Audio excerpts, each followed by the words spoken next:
Muy buen día a todos. Bienvenidos a esta última emisión del año de Encuentros Economía. En esta ocasión, acompañado de mercados, presentamos Investment Insights Perspectivas 2021 con la participación de Enrique Covarrubias, Chief Economics, y Julio Serrano, Director Ejecutivo de Capitales. Esperamos lo disfrutes. Bienvenido, Julio.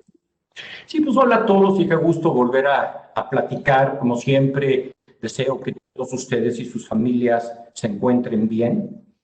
Hoy es el último encuentro de economía y de mercados en el año. Les vamos a platicar, tanto Enrique como yo, sobre las perspectivas de 2021. Hay muchas cosas de las que les queremos platicar. Y pues bueno, Enrique, te cedo la palabra. Julio, ¿cómo estás? Ya a ¿Cómo punto vas? de que termine el año. ¿Qué cosa? Qué año ha sido? Vamos a hablar desde luego de 2021, un año que pinta para tener muchos retos y muchas oportunidades en inversiones. No sé qué te parezca, Julio, pero tal vez un buen lugar para comenzar esta plática es este cierre de año. ¿Cómo lo estás viendo? Y en particular el mes de noviembre, que fue un mes sumamente interesante para los mercados. ¿Qué viste por ahí? Nosotros lo que vimos es que en noviembre fue un mes extraordinario para los mercados. Fue un mes que Estados Unidos subió 11% tan solo en ese mes. Y para que se den una idea de la fortaleza que tuvo el mercado americano en el mes pasado, desde 1987 no había una subida tan fuerte en un mercado. Estamos hablando de 33 años que tuvieron que pasar para que tuviéramos un repunte de este tipo. Y bueno, hubo de todo. Subieron las tecnológicas y ahorita les vamos a platicar. No es lo mismo algunas acciones tecnológicas que van a seguir teniendo y que tienen fundamentales sólidos, aquellas empresas que se pudieron haber visto solo beneficiadas por la pandemia. Entonces, las tecnológicas subieron 11%, las financieras tuvieron también un desempeño importantísimo, subieron 17%, el sector industrial subió 16%, las de turismo, obviamente, pues aquí estamos viendo aerolíneas, cruceros, hoteles, subieron 29%, y el sector comercial fue el que menos dinamismo tuvo, que subió un 7%. Y bueno, ¿qué es lo que al final del día... ¿Por qué el mercado reaccionó de esta forma? Pues hay varios temas, ¿no? Se dieron también muy buenas noticias de Pfizer y Moderna y otras farmacéuticas, de avances relevantes en la vacuna. Algo que debemos de entender también es que estamos en un proceso de cambio tecnológico y es un cambio estructural que está habiendo en el mundo.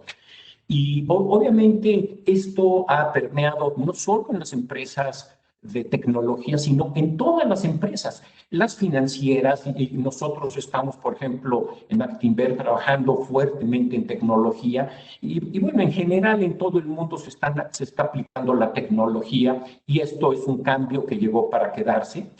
Obviamente, el escenario de tasas bajas es un elemento fundamental porque anteriormente, y como contigo lo hemos platicado, Enrique, la fórmula de cómo fijaba las tasas la Fed es distinta a cómo la fijó ahora. Entonces, hoy, según expertos internacionales, las tasas pueden estar bajas 3 años o más. Y esto, con una tasa del bono de 10 años abajo del 1%, pues invertir al 1% anual, cuando la inflación está en el 2,5 o 3, pues tiene un deterioro del patrimonio. Y esto es lo que ha hecho que muchos de los flujos se fueran y se sigan yendo a activos de riesgo, entre los que están, obviamente, el mercado de capitales. También el mercado reaccionó positivamente con Joe Biden. Y otra gran noticia que hubo fue la designación de Janet Yellen como la futura secretaria del Tesoro por el conocimiento que tiene, pero también porque va a trabajar, entiende muy profundamente a la Reserva Federal al haberla encabezado. Y se espera que hacia adelante haya políticas y estrategias muy bien coordinadas entre la Reserva Federal y el Tesoro americano. Y finalmente, un tema que es muy importante, que impulsó a los mercados, seguimos esperando, y ahorita lo vamos a platicar, fueron lo del paquete fiscal. Y bueno, para México subió en dólares 18,5% dio en dólares el retorno de la bolsa mexicana, combinado por dos cosas. Uno, 13% subió en pesos, más un 5,5% de apreciación que tuvo el peso mexicano contra el dólar. Entonces fue un mes buenísimo, pero yo creo que aquí algo interesante, Enrique, y ahora sí pasando a ver qué está pasando en la economía y en la política en Estados Unidos. Pues, ¿tú cómo ves, ya para pasar a hablar ya del 21, cómo se van a comportar, qué va a pasar en la economía y en la política en Estados Unidos y en otros lugares del mundo? Sí, gracias, Julio. Este final de año pues ha venido acompañado de un dulcecito para los mercados, ¿no? Que ha sido la expectativa de que las tasas no van a estar no van a estar incrementándose durante muchos meses o muchos años, como bien dices, y gran parte de lo que se espera de este 2021 es una continuación de este esquema de políticas fiscales y monetarias. Entonces, déjenme ahora yo les comparto una presentación que tengo aquí. ¿Cómo va a arrancar el 2021? Yo creo que hay dos temas cruciales. El primero es el que tú bien comentabas, que era el cambio de gobierno en Estados Unidos, que en realidad sí significa un cambio importante respecto al gobierno de Trump, pero ha hecho todo lo posible Joe Biden para demostrar que es una continuidad del gobierno de Obama. Incluso muchos de los funcionarios que se han estado nombrando en las últimas semanas son funcionarios que son bien conocidos por el mercado. El caso de Yellen que comentabas, que de pasar de dirigir la Reserva Federal, ahora lo va a hacer del lado de la Secretaría del Tesoro. Vamos a hablar un poquito más de detalle de qué esperamos para Estados Unidos. Pero otro tema que es muy importante y que ha sido una fuente de rezago de inversión en Europa es el Brexit. Hay que recordar que el Reino Unido en realidad ya ha salido de la Unión Europea. Si mal no recuerdo, lo hizo el último día de enero de este 2020. Pero junto con la salida de la Unión Europea, se le ofreció la posibilidad de que durante 11 meses, es decir, el resto de 2020, pudiera seguir funcionando el Reino Unido con un tratado de libre comercio implícito con la Unión Europea, pero esta extensión vence a finales del mes de diciembre. Ya estamos a unos días de que esto se dé y las negociaciones, lo poco que se ha filtrado a los medios es que no están logrando llegar a acuerdos y en temas complicados que no parece que en los siguientes días pueda llegar a una resolución. Entonces vamos a arrancar el 2021, espero yo, con un tratado de libre comercio ya aprobado entre las dos entidades, pero pudiera ser que no, y como sea, implica un cambio estructural muy importante en Europa, para bien o para mal, con una expectativa distinta de inversión entre la Unión Europea y el Reino Unido. Este 2020 pues fue un año, Julio, donde vimos que las diferentes economías desarrolladas y avanzadas pudieron enfrentar de manera distinta la pandemia. Solamente hay una economía grande que todos sabemos que va a tener crecimiento positivo en este año, que es el caso de China, un crecimiento del 2%, pero en realidad, aunque falta todavía mucho tiempo para que conozcamos los datos finales de 2020, todo sugiere que las grandes economías, incluyendo la de Estados Unidos, por supuesto, la economía mexicana también va a tener un año de contracción muy complicado. El caso de la economía americana, una contracción cercana al 4%.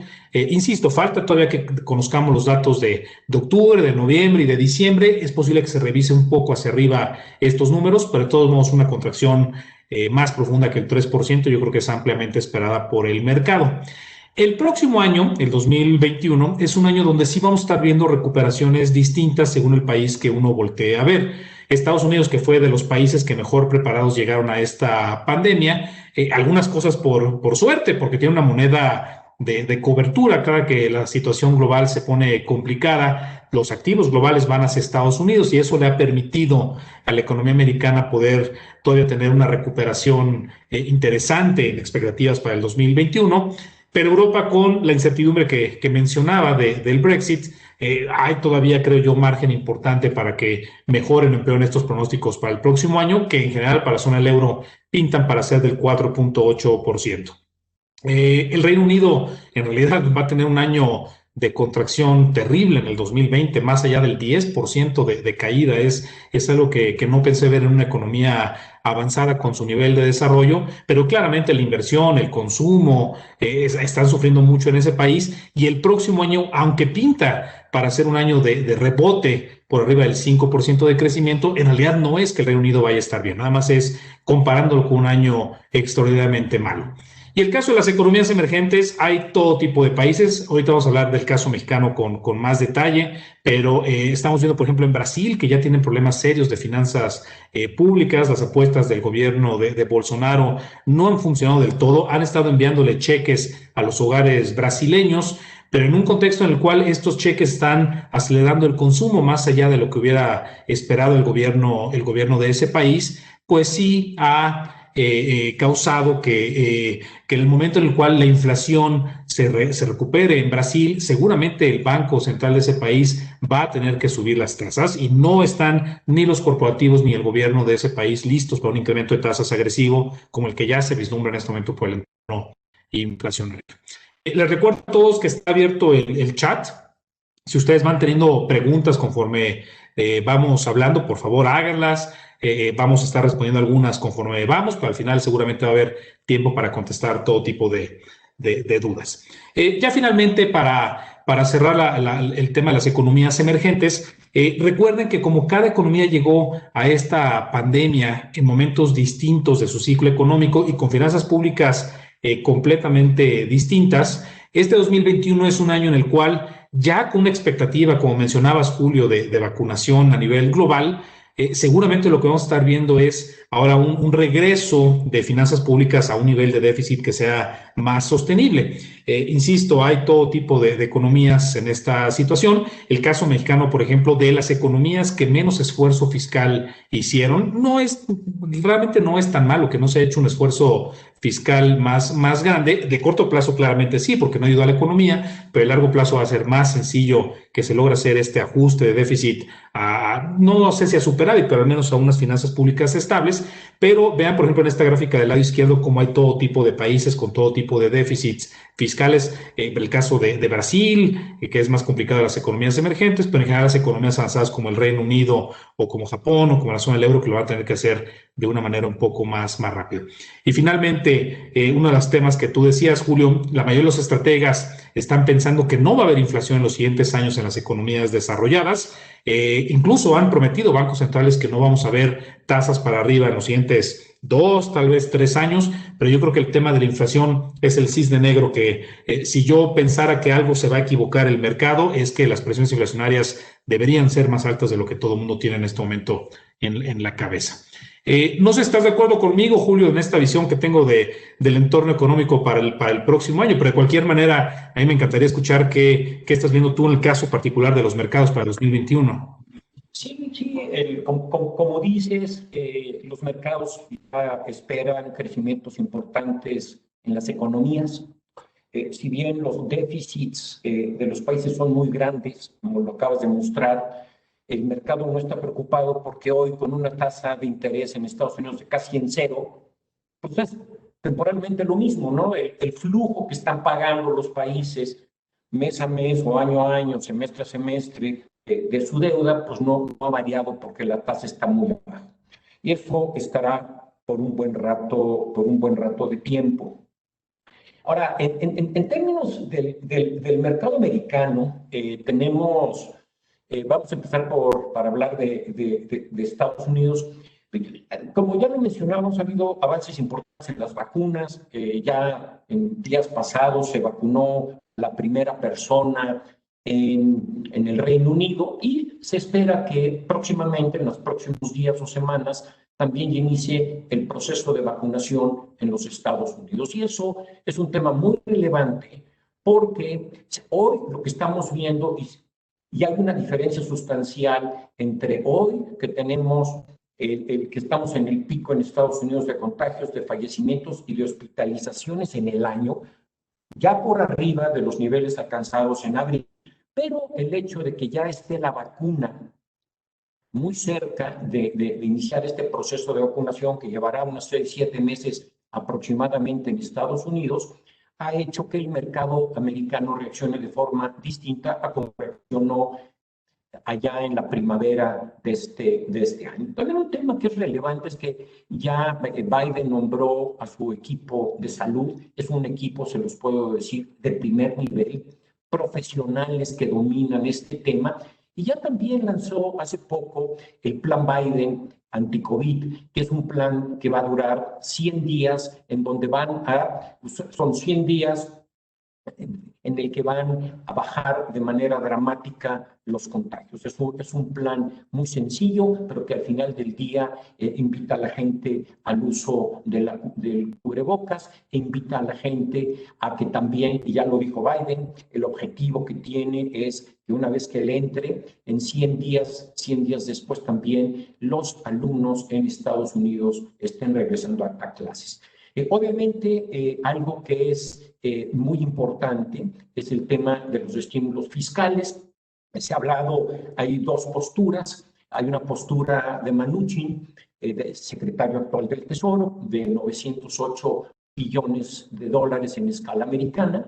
Hay otra postura que se está negociando entre los demócratas y los republicanos de 916 billones de dólares. Es una cifra pues, muy similar. Sin embargo, todavía hay ciertas diferencias en algunos aspectos de apoyos y también en algunos aspectos de cómo se va a dar tratamiento algunas cuestiones ya muy específicas, y eso es lo que ha venido retrasando el anuncio del paquete, ¿no? Lo que un grupo, lo que dice el grupo de republicanos, no quiere dar su brazo a torcer, y tampoco el grupo de demócratas. Nosotros seguimos esperando que haya algún paquete. Queda poco tiempo. Tenemos hasta el 18 de diciembre, que es el viernes de la próxima semana, que se hizo una extensión.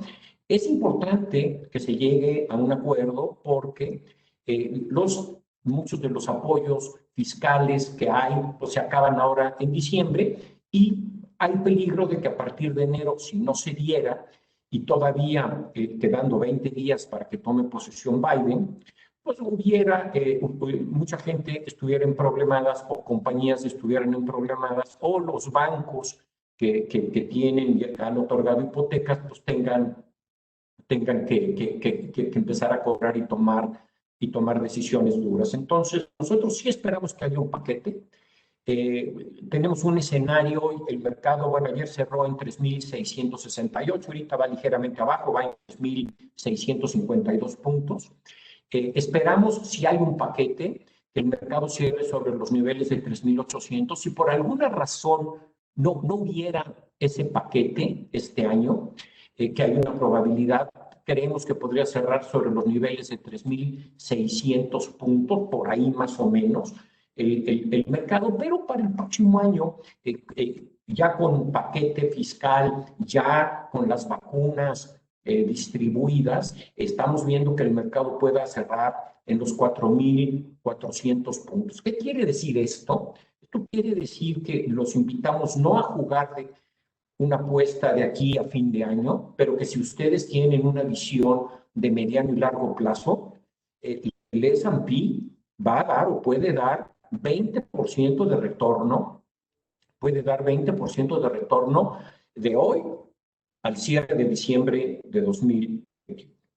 Obviamente, si vemos aquí los múltiplos, los PUs, pues son PUs más elevados que el promedio histórico, pero también hay que reconocer que la tasa está en cero. Entonces, al final del día, para los niveles actuales con la tasa de interés en Estados Unidos en cero, o la tasa del bono de 10 años ligeramente abajo del 1%, son múltiplos ligeramente caros hoy, pero razonables con una visión de aquí a diciembre del próximo año.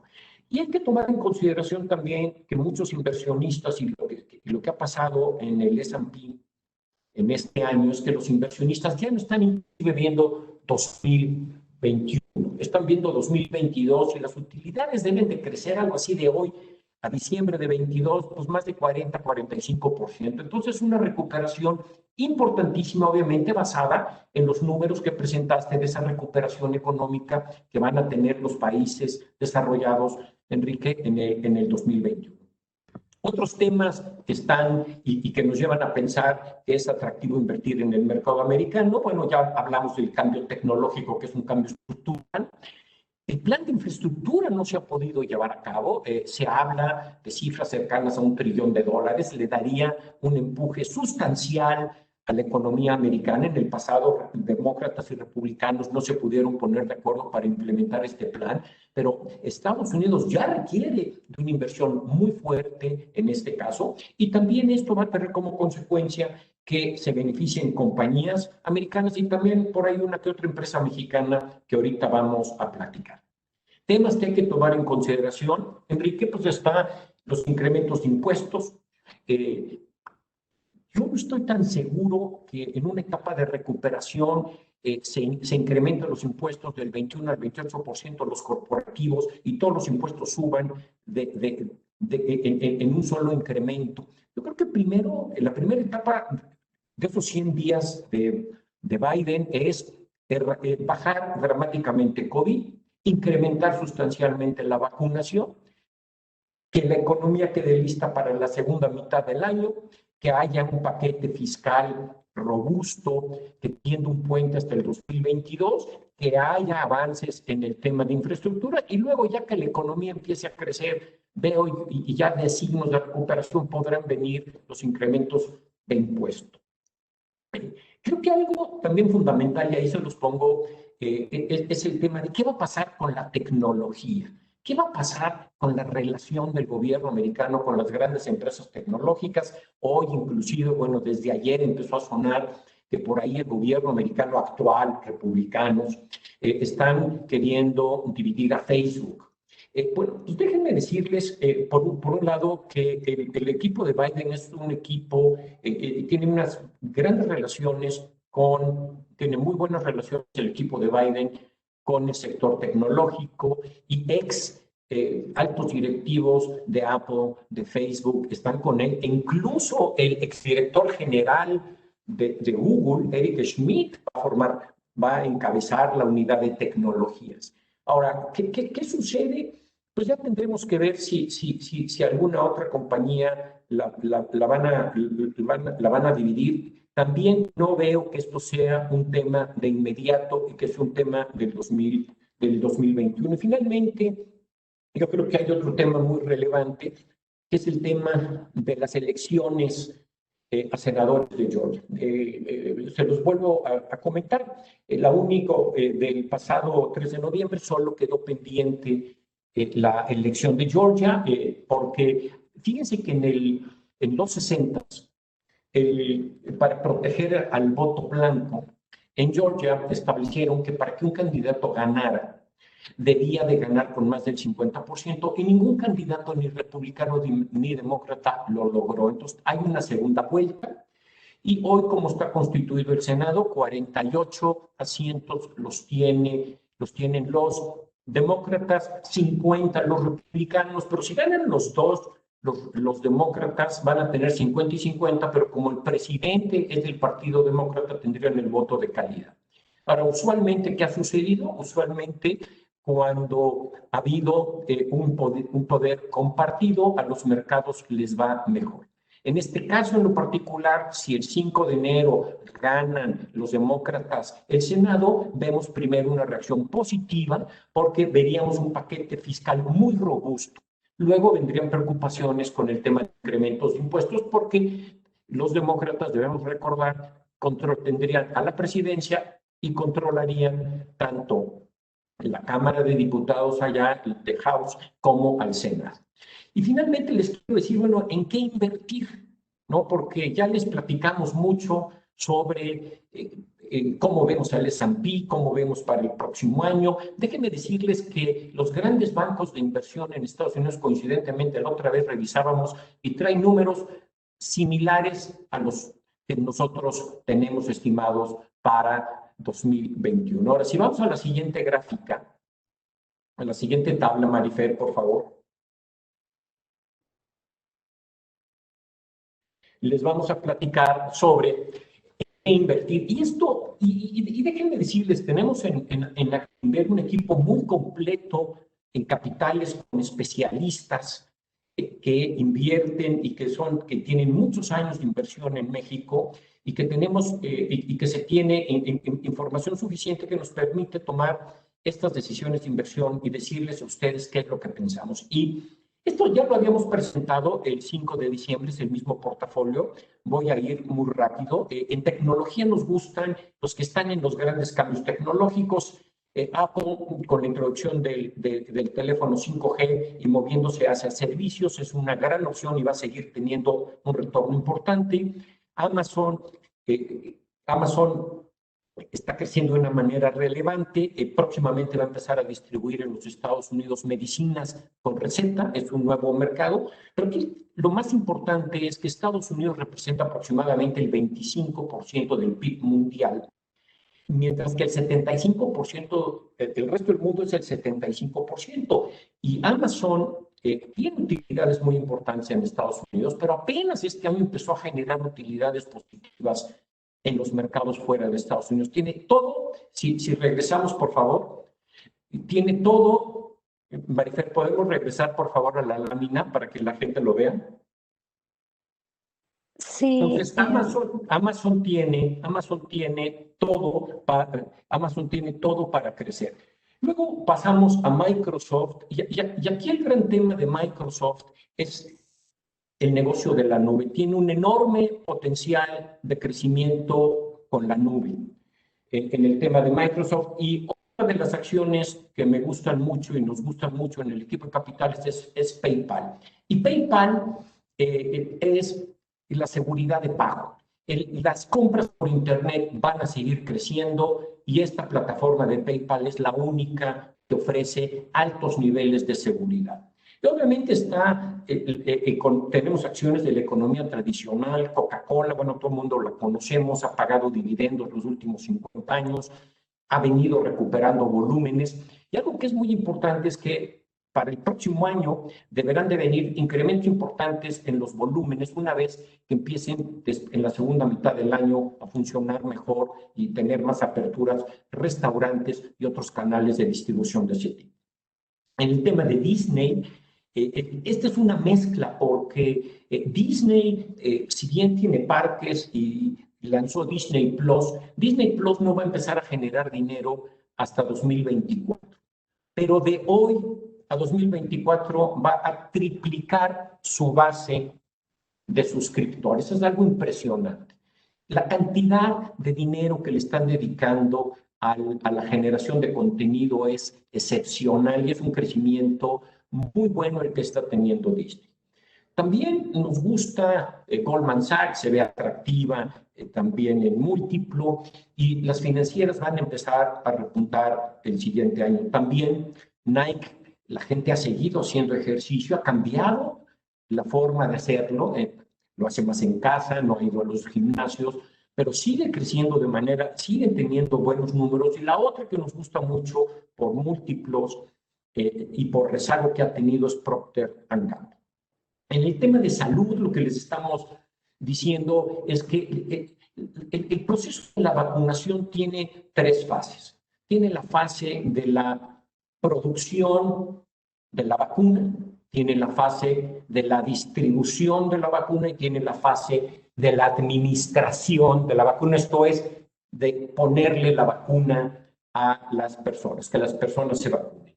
Y lo que les estamos recomendando tener es todo el canal completo, al que la diseñó, al que la va a distribuir y obviamente a la compañía que se va a encargar de aplicar o de las compañías que se van a encargar de aplicar la vacuna. Recientemente alguien me preguntaba, un colega me decía, oye, pero ¿no tienes miedo de que Amazon, ahora que empiece a distribuir medicinas, le quite mercado CVS? No, porque yo creo que el tema también de estos servicios y para el 2021 la aplicación de la vacuna va a ser algo fundamental. En el tema de energía tenemos tres compañías, dos más modernas. First Solar es de los líderes en la fabricación y comercialización de paneles solares que llegaron para quedarse. Sempra Energy, que es generación de energía más tradicional, y Nextera, que también se va a ver muy beneficiado. Si ustedes se meten a ver los números de First Solar y de Nextera, se ven buenos, pero todavía no se anuncia el plan Biden de energía. Las empresas, una vez que se anuncie el plan Biden, las dos de las empresas que más beneficiadas se van a ver por el plan es First Solar y Nextera. Y finalmente, un tema que es muy relevante, y es el tema de los dividendos. Estamos hablando aquí de dividendos porque con un bono que a 10 años que paga menos del 1% anual, aquí tenemos compañías como AT&T, tenemos compañías como AT&T, tenemos compañías como Chevron, tenemos compañías como IBM que pagan dividendos sustanciales. Y les pongo un ejemplo, ¿no? El dividendo de AT&T paga, independientemente que la tecnología sigue y se van a beneficiar estas compañías esta compañía de telecomunicaciones, pues paga un dividendo del 7,5% AT&T contra 1%, o sea, redondeando el número de la tasa del bono de 10 años. Chevron, por otro lado, es una empresa petrolera, como dicen ustedes, es una empresa que tiene un balance muy sólido, muy sólido, y tiene un dividendo del 6%. Y finalmente, IBM, que es una compañía que se va a beneficiar mucho de la migración a la nube, pues tiene un dividendo también muy atractivo de 5,6%, independientemente de que la migración a la nube los va a beneficiar de manera sustancial. Entonces, estas son las acciones que nos gustan para el próximo año. Puede haber otras, por supuesto, pero este es el portafolio de favoritas que construimos nosotros aquí en Actinver, Enrique. Y ahora me gustaría pasar y platicar contigo de México. México es un año muy importante, 2021. ¿Cómo ves 2021 para la economía en el país? ¿Y cómo lo ves? Vienen elecciones. ¿Qué nos puedes platicar tú de 2021? Sí, gracias, Julio. Pues México yo creo que está teniendo una dinámica muy parecida a la que mencionabas para el mercado de equity de Estados Unidos. Gran parte de lo que hemos visto en los activos mexicanos dependen más pues de los flujos que hemos visto derivados de las tasas bajas, de los estímulos fiscales que hay en nuestro país vecino. Déjame te enseño una gráfica que está muy buena. Esta de aquí, cuando uno habla del tipo de cambio, o sea, del peso por dólar, en realidad es difícil hablar de una sola moneda si no la comparas con otra. Casi siempre cuando uno habla del dólar en primer lugar, la manera correcta de compararlo es a través de este índice, el DXY, que es el dólar contra una canasta de monedas de países desarrollados. Este indicador existe de toda la vida, o sea, se puede echar hacia atrás hasta los 60, 50, incluso más atrás. Y usualmente cuando uno ve los ciclos económicos de muy largo plazo, este índice DXY oscila alrededor del 100. Abajo del 100 significa que el dólar ha perdido fortaleza, el dólar es más débil respecto al resto de las monedas, y arriba del 100 significaría que el dólar está más fuerte. Cuando comienza la pandemia, lo que vimos fue las autoridades de Estados Unidos, tanto el Banco Central como la Secretaría del Tesoro, inyectar liquidez no solamente en magnitudes nunca antes observadas, sino también a una velocidad nunca antes observada. En tan solo un par de meses ya había la misma liquidez en el mercado de Estados Unidos que habíamos observado durante todos los años de la crisis de 2008, 2009, incluso un poquito más allá. Esto ha ocasionado que el dólar como tal, en lo que va del año, haya perdido por sí solo, vean esta gráfica, casi, que es como un 10% casi, nada más en el 2020. Y además cuando uno le pregunta a los estrategas globales qué están esperando para el 2021, la trayectoria es una donde el dólar se espera que tenga todavía más debilidad para los siguientes meses. Tanta liquidez que hay, pues lo que ha ocasionado es que buscan donde encuentran rendimiento los grandes portafolios, y en el caso mexicano, pues se ha encontrado una fortaleza incluso en nuestros propios instrumentos. Hemos visto pues la bolsa mexicana, que ahorita te voy a preguntar qué has visto, pero hemos visto también una recuperación importante este año, pero en los activos más macroeconómicos también lo hemos observado. Hemos visto los bonos de largo plazo mexicanos que han ganado mucho valor, hemos visto el peso mexicano también que ha ganado mucho valor. Llegamos a ver el peso en casi 26 pesos por dólar en el peor momento de la pandemia, y también lo hemos visto donde está ahora, incluso abajo de los 20, 19 y cachito, ¿no? Y esto es lo que explica gran parte de la dinámica que hemos visto para los mercados mexicanos. Ahora, el próximo año, ¿qué podría estar distorsionando esta trayectoria del peso? Pues un ingrediente que tal vez no mencioné, pero que sí es muy importante, es que cuando los manejadores de dinero globales tienen que voltear a ver a los diferentes mercados emergentes donde quieren poner su dinero, tienen que voltear a ver también dónde están las tasas del país en el cual quieren invertir. Aquí en el caso mexicano, que la inflación, ya vieron ustedes cómo ha disminuido, está tantito arriba del 3% en este momento, 3.3% la inflación de noviembre a tasa anual. Con la tasa de referencia en 4.25%, la tasa real es muy atractiva. Y la Junta de Gobierno que hemos visto en Banco de México en los últimos años, pues ha sido una Junta de Gobierno que ha sido muy cautelosa en no recortar las tasas, a pesar de que el entorno inflacionario podría pensar que meritaría. Vamos a estar viendo en el 2021 un cambio importante a la Junta de Gobierno, y es que el periodo de 8 años del subgobernador Javier Guzmán ya termina. Ya sabemos quién va a ser la persona que lo va a sustituir, que va a ser la subgobernadora Galia Borja a partir de enero del próximo año, y con eso va a comenzar el último año de la administración de Alejandro Díaz de León, ya con una Junta de Gobierno que en su mayoría fue puesta por la administración actual, tanto Gerardo Esquivel, Jonathan Heath y ahora Galia Borja. Entre los tres, seguramente lo que van a estar viendo es un entorno adecuado para que las tasas se sigan recortando, porque el entorno inflacionario lo amerita, y a través de tasas un poquito más bajas, que pueda ser un entorno en el cual el gobierno puede emitir deuda con tasas, con un costo financiero, digamos, un poquito más bajo. El 2021 creo yo que en temas de política monetaria van a estar centrados ahora en quién va a ser el sustituto de Alejandro Díaz de León.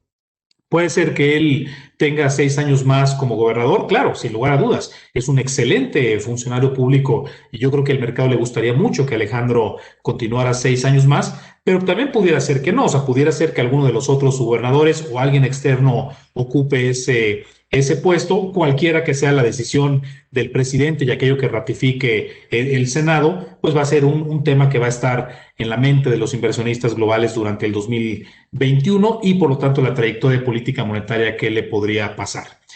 Otro tema que es importante es que va a haber elecciones intermedias este año. El índice de aprobación del presidente, pues es un índice de aprobación parecido al de cualquier otro presidente. Cuando hay un cambio de gobierno, usualmente la aprobación comienza en un momento elevado, pero conforme va avanzando el ciclo electoral, se ve usualmente que esta aprobación comienza a disminuir, y usualmente las elecciones intermedias, que en realidad son intermedias, pero casi siempre son alrededor de 2 años y medio, una vez que entró el presidente en su sexenio.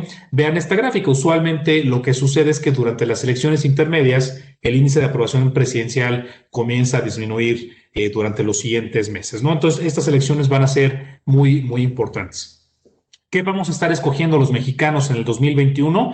Pues casi todo el aparato político, con la excepción de la Cámara de Senadores. Prácticamente el resto del aparato político se va a tener que renovar, incluyendo a 500 diputados federales, 15 gubernaturas, 30 congresos locales y casi 2,000 presidencias municipales. Vamos a estar viendo a mediados del 2021, pues que todo el voto mexicano va a cambiar esta estructura política, dependiendo desde luego de cómo está el Estado de Derecho, creo yo, como el principal determinante del voto, más allá de cómo podría estar el entorno económico de nuestro país.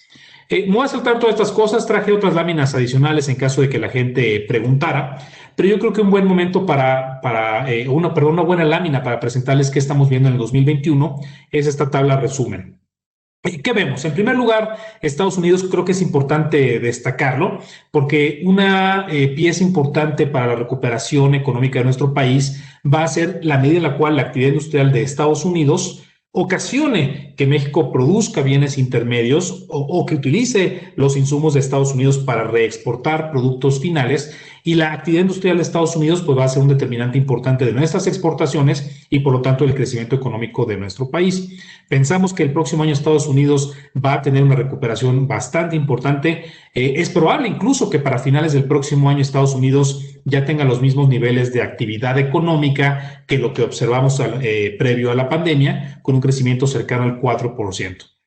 Yo estoy un poco más, ya no sé si llamarlo optimista o pesimista para la inflación, dependiendo de cómo lo quiera uno ver. Creo que una inflación más alta es una señal de optimismo, porque quiere decir que el mercado laboral se está recuperando más rápido de lo que la gente estaría pensando, y yo no dudaría que una de esas, la inflación incluso llegase a superar el 2%, es decir, el objetivo que la Reserva Federal tiene para la inflación, y que a pesar de que la inflación pueda llegar en Estados Unidos, que no por eso la Reserva Federal vaya a tener que incrementar tasas. De hecho, ha prometido que le gustaría ver la inflación mucho más arriba del 2% antes de que haya un cambio en la política monetaria, y por lo tanto las tasas en Estados Unidos no estamos viendo en este momento la posibilidad de que veamos incrementos de tasas el próximo año.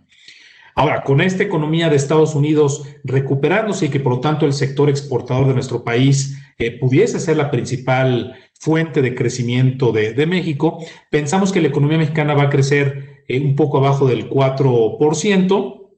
No se ve en este momento pues un incentivo claro para la inversión en nuestro país como un canal recurrente de crecimiento económico, pero al menos entre remesas, entre el consumo, entre exportaciones, creo que la economía mexicana sí podría estarle apostando a tasas de crecimiento por arriba del 4%. Ojo, no se vayan con la finta, 4% parece un número muy elevado. No es que la economía mexicana esté en un momento muy bueno, se debe más a un efecto simplemente de rebote, que cuando uno lo compara con el peor momento de la crisis, que fue pues en promedio todo 2020 un año bastante malo, el próximo año cercano al 4% de crecimiento nada más implica que de todo lo que cayó la economía mexicana en el 2020, la mitad se pueda recuperar. Pero todavía falta otra mitad que debería mostrar la economía mexicana de crecimiento para recuperar los niveles previos a los de la pandemia. Y en este momento pensamos que incluso hacia finales del sexenio no habremos recuperado los niveles de crecimiento económicos previos a los de la pandemia.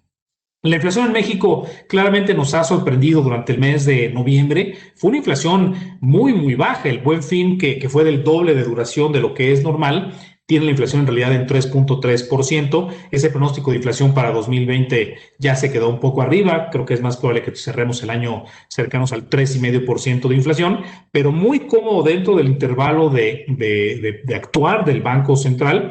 Y el próximo año, pues todo pinta para que la inflación todavía se vea en esos niveles entre el 3,5% y el 4%. Es decir, tal vez en la parte más alta del rango de Banco de México, pero dentro del rango que uno debería estar esperando. Y por lo tanto, la tasa de referencia es normal que vaya a haber presiones para que se recorte. No me he animado a revisar estos pronósticos de tasa porque me gustaría escuchar bien qué está pensando la nueva subgobernadora, entender bien cuál va a ser su punto de vista de política monetaria, pero creo yo que los niveles actuales de 4,25% de tasa de referencia, podríamos tal vez incluso ya en este mes de diciembre ver un último recorte a la tasa, tal vez para llevarla al 4%, y que el próximo año el 4% de tasa, si tuviéramos que revisar este pronóstico, me parece que en este momento lo tendríamos que revisar un poco hacia abajo.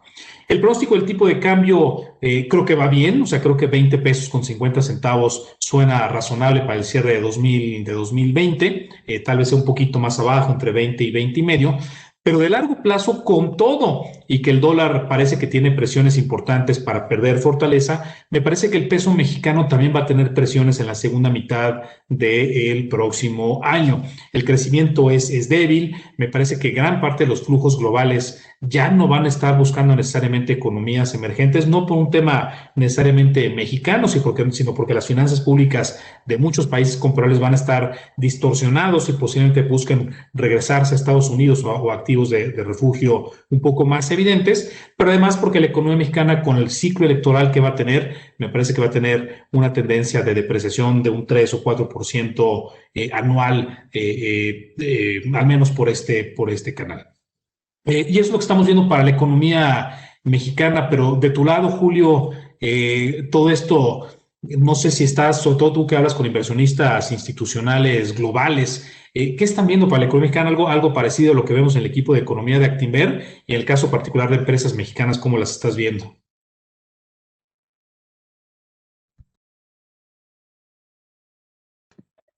Julio, creo que tienes mute, no te estamos escuchando. Ya, hay que recordar, Enrique, gracias. Hay que recordar también una cosa, que la mitad de las utilidades de las empresas mexicanas se generan fuera de México. Entonces, la bolsa mexicana ya no es una empresa local.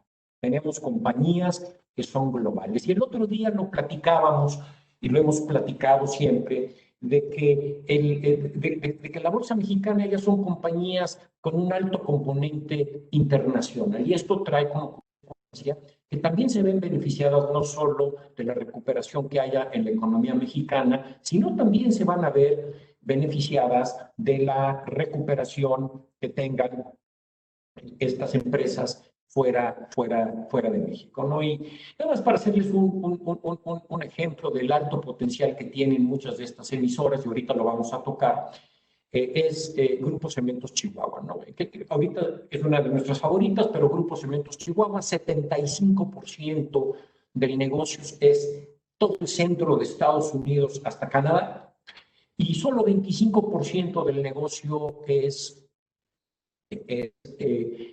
economía no mexicana. Como yo les digo, pues es la economía de Chihuahua, porque es el único lugar donde están.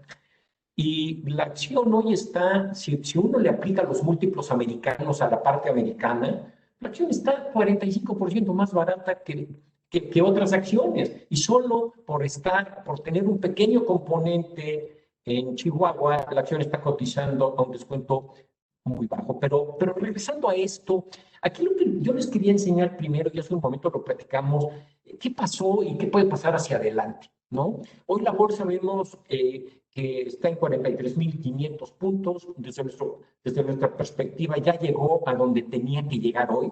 No va a subir más o no debería de subir más en estos últimos días.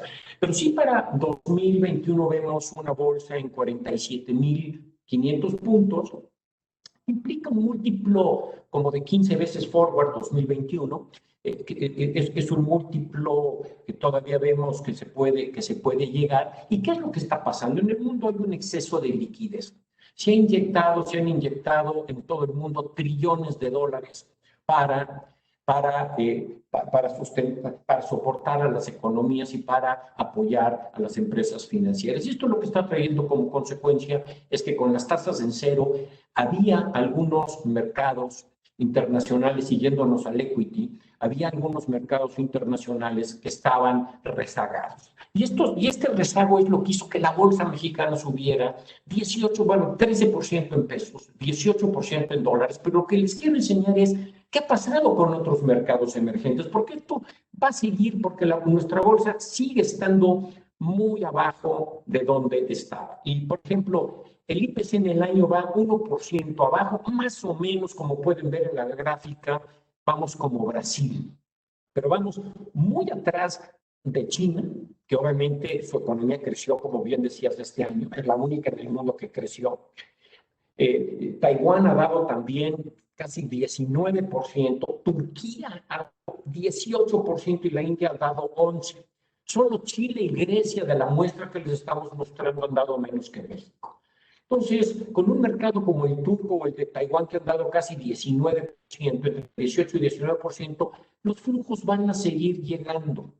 Creo yo que hoy los mercados ya dijeron, México ya llegó a donde tenía que llegar, ahorita va flat, ligeramente positivo, muy pocos puntitos positivos, va como 18 o 20 puntos arriba la bolsa, pero el próximo año sigue teniendo un buen nivel. Y esto, pues es como puede dar como un 10-12% de retorno en el año. Históricamente ha dado el mercado mexicano como el 11%, no recientemente, no en los últimos años, pero en la historia antes es lo que tendría que dar. Ahora, para mí, ¿cuáles son los tres elementos fundamentales que pueden que van a incidir de manera muy importante en la evaluación de la bolsa, ¿no? Uno son, obviamente, que al mercado americano le sigue yendo bien. Hay épocas en las que hay muy buena correlación, pero hay 3 elementos que hay que fijarse muy detenidamente. Uno es, ya lo comentaste, ¿qué va a pasar en las elecciones intermedias? ¿Cómo va a quedar el panorama y cómo va a quedar esa geografía política en nuestro país? Ese es un elemento relevante. Otro elemento relevante es la visión, cómo se van a impactar las visiones de la administración americana ahora con Biden y cómo se van a empatar la visión de la actual administración sobre el tema de energía y en lo particular el tema de energías limpias. Entonces, si bien no hay un apartado especial en el TEMEC sobre energía, sí la administración Biden hay una alta probabilidad, una buena probabilidad de que le pidiera a México una mayor concentración en las energías limpias. Y aquí es donde habría que ver qué hace México, cómo reacciona Estados Unidos. Y esto tendrá a la larga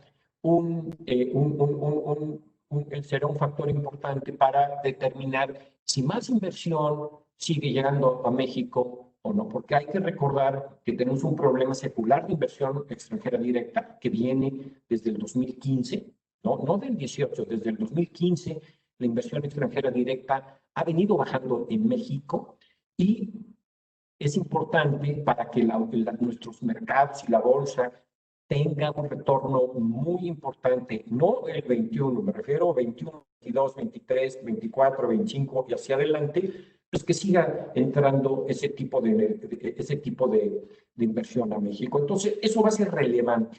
Y también otro elemento que habrá que tener en consideración, pues la relación laboral, el outsourcing, qué va a pasar con el outsourcing. Y aquí sí, el impacto que puede tener el outsourcing en las empresas americanas, en las empresas canadienses, en la firma del TEMEC. Aquí sí hay un elemento muy importante que la actual administración deberá de tomar en consideración.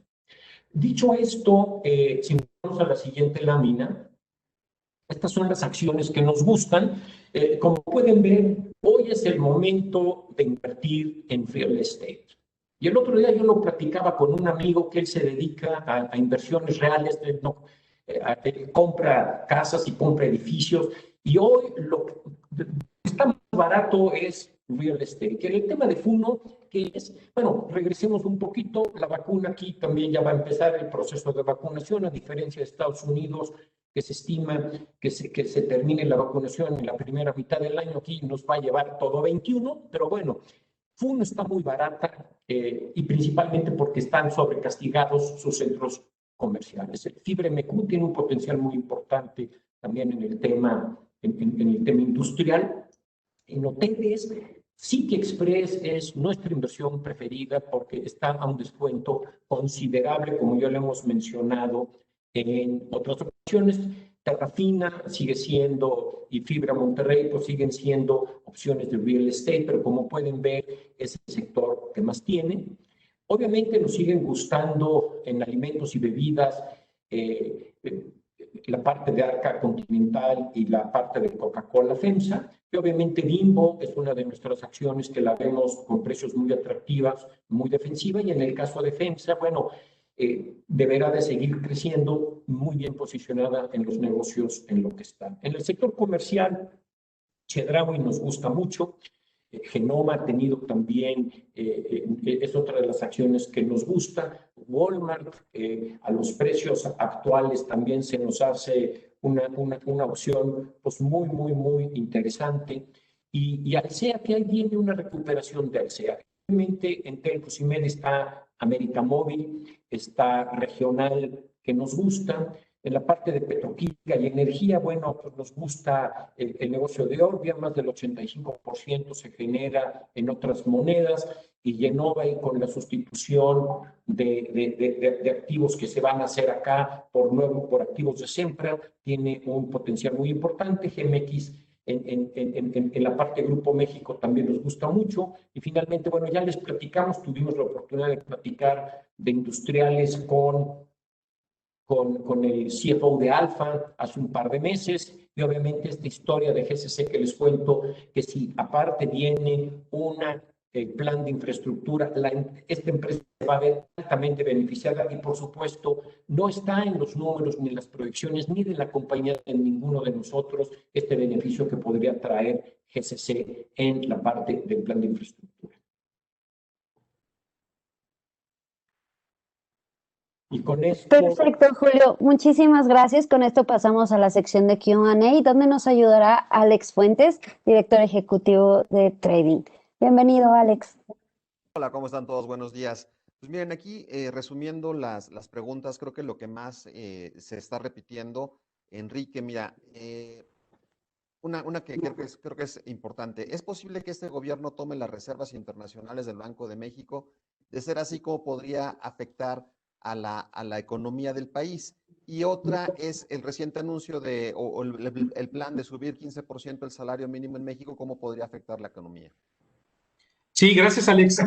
Pues las dos preguntas muy interesantes y claramente son temas que van a estar dominando el discurso político y económico del próximo año. El tema del salario mínimo es un tema que siempre ha sido muy complejo.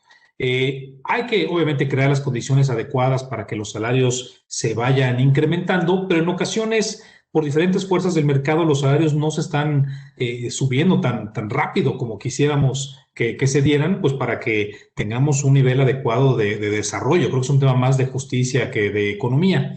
Cuando hay una propuesta de subir el salario mínimo cerca de 15%, normalmente el libro de texto te diría que eso debería ocasionar en inflación tal vez unos 50 puntos base adicionales de inflación. Es decir, si uno tiene en la mente que el próximo año de inflación estaría por ahí del 3.80, un incremento del salario mínimo de 15% te lo llevaría como a 4.30 o 4.40.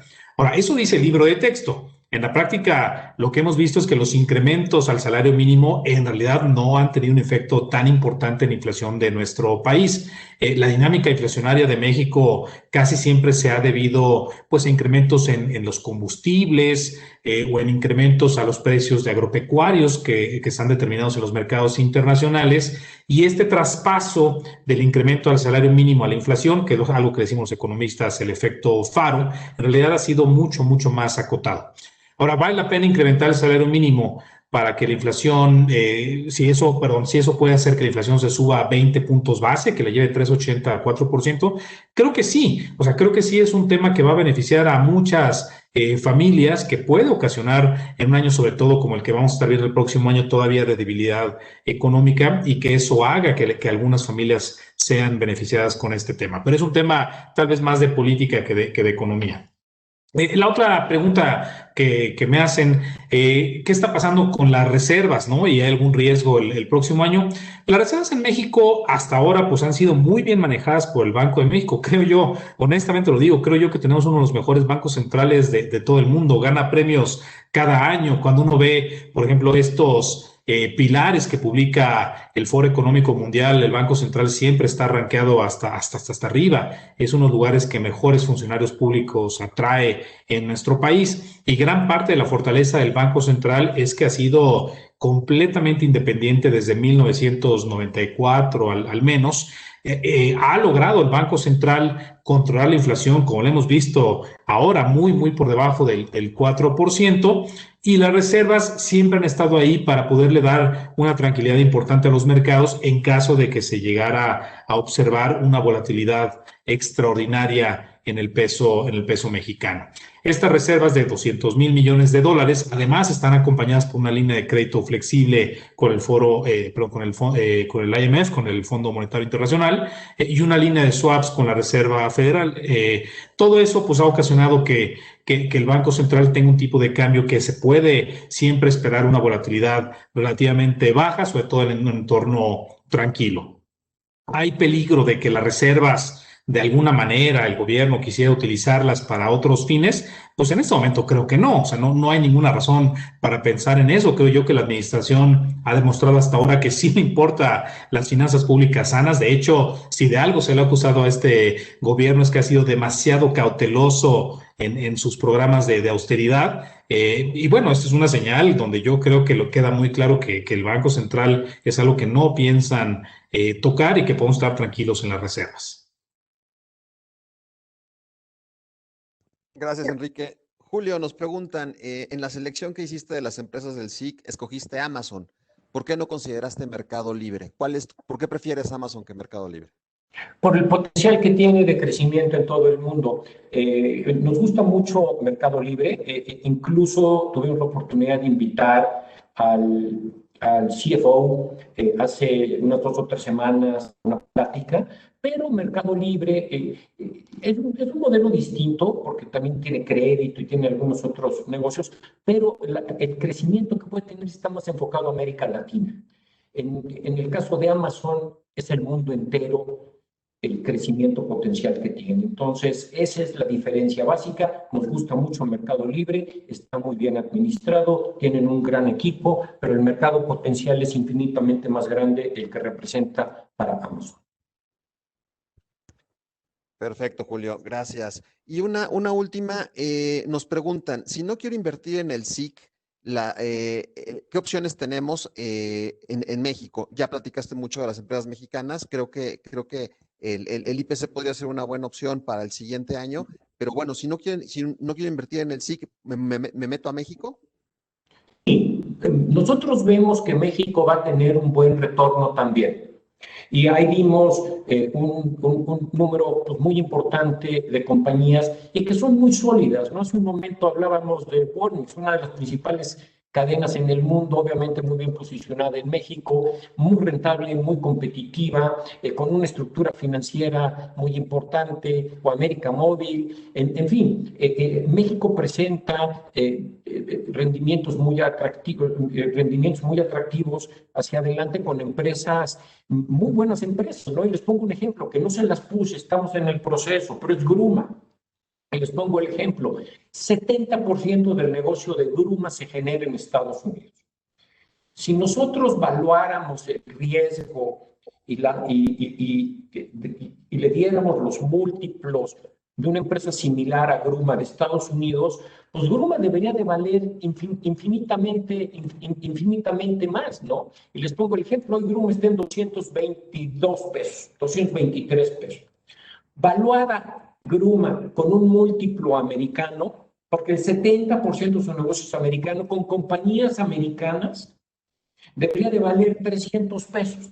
Es una diferencia sustancial. Entonces, también el invertir, nos gusta mucho el que se invierte en la bolsa mexicana y los flujos con este exceso de liquidez que hay en el mundo van a seguir viniendo. Ahí está el ejemplo que les pusimos, ¿no? China ha dado 20, Turquía, que es un mercado, y ahí con Enrique lo podemos comentar en el tema de la economía mexicana pues es más potente y mucho más sólida por el tratado del TEMEC que la economía turca. La economía turca 19% en el año y nosotros hemos dado -1 al día de hoy. Entonces sí es una opción muy atractiva también estar en la Bolsa Mexicana de Valores, como lo comentamos. Oye, Julio, ya se nos está terminando el tiempo. Ahorita te voy a dejar que tú concluyas. Todavía hay muchísimas preguntas y podríamos estar aquí horas hablando del mercado global y el mercado mexicano. Yo nada más quería concluir, antes de cederte la palabra, pues recordando a todos los clientes que este año ha sido un año sumamente complicado para los mercados, pero que justamente en este tipo de años es cuando se abren las mejores oportunidades de inversión. En particular, un año como este, yo te quería felicitar a ti y a todo el equipo de análisis que otra vez van a cerrar este año como el número 1 de todo México para cubrir empresas mexicanas, ¿no? Tal vez para concluir y ya darte la última palabra en este contexto, ¿qué le recomiendas en general a los clientes el próximo año? Yo lo que vi en este 2020 es que en momentos de tanta incertidumbre a veces se ponían muy, muy nerviosos, vendiendo en el momento, tal vez en el peor momento de los mercados, comprando también en momentos caros. ¿Qué podemos esperar así de resumen? ¿Qué le recomendamos a los clientes en el próximo 2021?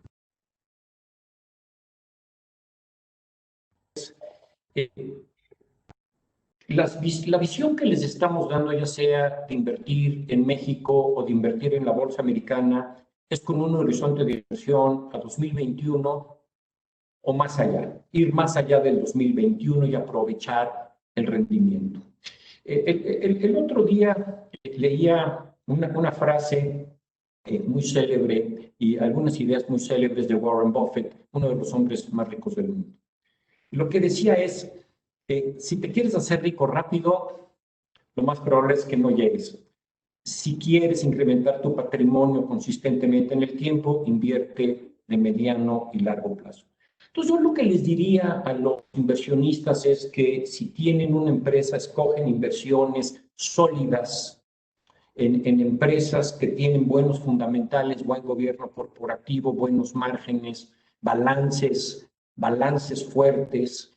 Y si un día van a la baja las acciones, no se pongan nerviosos. El otro día hacíamos un ejercicio con Alex y veíamos, por ejemplo, el número de veces que ha caído más de 10% la acción de Apple o de Amazon o de otras. Y es una gran cantidad de veces que estas grandes acciones en Estados Unidos se han ajustado en un proceso. Entonces, yo también lo que les diría es, tengan y dividan en función, obviamente, de su perfil de inversión, tengan una parte de su portafolio de mediano y largo plazo, no se preocupen en el día a día por una baja, y aquel que quiera tener y hacer un poco más de trading con una visión más de corto plazo, no, esa es otra estrategia de inversión totalmente distinta.